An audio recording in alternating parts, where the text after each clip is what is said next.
نادیده گرفتن رفتارهای کودکانمون.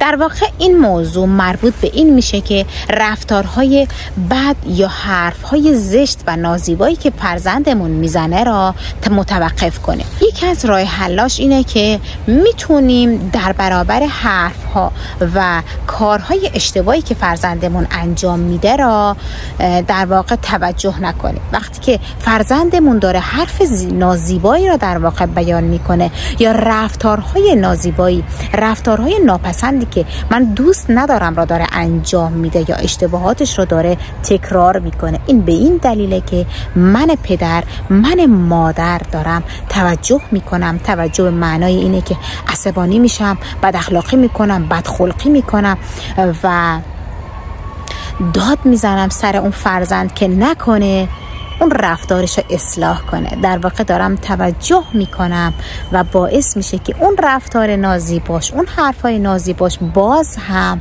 تکرار بشه.